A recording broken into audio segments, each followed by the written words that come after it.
ఈరోజు పెల్దావరపల్లి నుండి ఖమ్మము కోదాడ రోడ్డు వరకు వైఆర్ రాముడి చెరువు 402 లక్షల రూపాయలతో సుమారు 3.6 కిలోమీటర్స్ పొడవు రోడ్డుకి ఇప్పుడే శంకుస్థాపన చేసుకున్నాం. పెల్దావరపల్లిలో ఇప్పటికి దీంతో కలిపి 9 కోట్ల రూపాయల పైచిలకు ఈ గడిచిన 2 సంవత్సరాల 5 నెలలలో మన గ్రామంలో ఖర్చు పెట్టడం జరిగింది వివిధ అభివృద్ధి కార్యక్రమాల కోసం.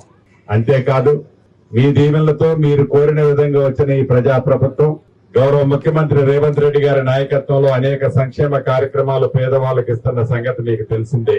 దాంట్లో భాగమే ఇందిరమ్మ ఇళ్లు, 200 యూనిట్ల ఉచిత కరెంటు, పెద్దోళ్లు తినే సన్న బియ్య బువ్వ, నా పేదింటి ఆడబిడ్డ తినే విధంగా సన్న బియ్యం, రేషన్ కార్డులు, ఉచిత బస్సు సౌకర్యం, 40% పేదోడు పిల్లల హాస్టల్లో చదివే పిల్లలకి డైట్ ఛార్జీల పెంపు, 200% కాస్మెటిక్ ఛార్జీలు, పేద ఆడపిల్లల హాస్టల్లో చదివే పిల్లలకి కాస్మెటిక్ ఛార్జీలు పెంపు, సన్న వడ్లకి మద్దతు ధరతో పాటు బోనస్ గా 500 రూపాయలు, అదే రకంగా రైతు రుణమాఫీ, రైతు భరోసా, 72,000 ఉద్యోగాలు, నిరుద్యోగ తమ్ముళ్ళకి ఉద్యోగాలు, ఇలా అనేక సంక్షేమ కార్యక్రమాలు ఇస్తూనే అభివృద్ధిని కూడా ఎక్కడా కుంటు పడకుండా మీరెన్నుకున్న ఈ ఇందిరమ్మ ప్రభుత్వంలో కార్యక్రమాలు చేసుకుంటున్నాం.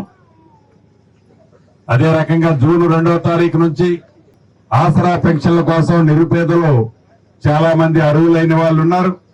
వాళ్ళకు కూడా ఆసరా పెన్షన్ ఇచ్చే కార్యక్రమాన్ని రేపు కేబినెట్ లో నిర్ణయం తీసుకుంటాం.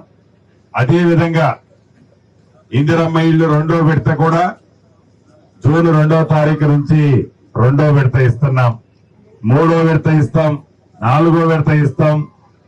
ఒక తల్లిదండ్రులే కాదు, రాష్ట్ర వ్యాప్తంగా అర్హులైన పేదవాళ్ళందరికీ ఇందిరమ్మ ఇల్లు ఇచ్చి తీరుతాం.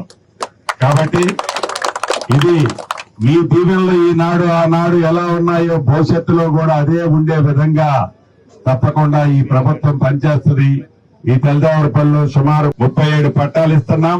అంతకుముందు 24 అంటే సుమారుగా 61 ఇచ్చినట్లు అవుతుంది. సుమారుగా ఒక 80-85 దాకా మీ నాయకుడు నవీన్ గారి ఆధ్వర్యంలో ఈ తెల్దావరపల్లి గ్రామంలో ఇవ్వటం జరుగుతుంది.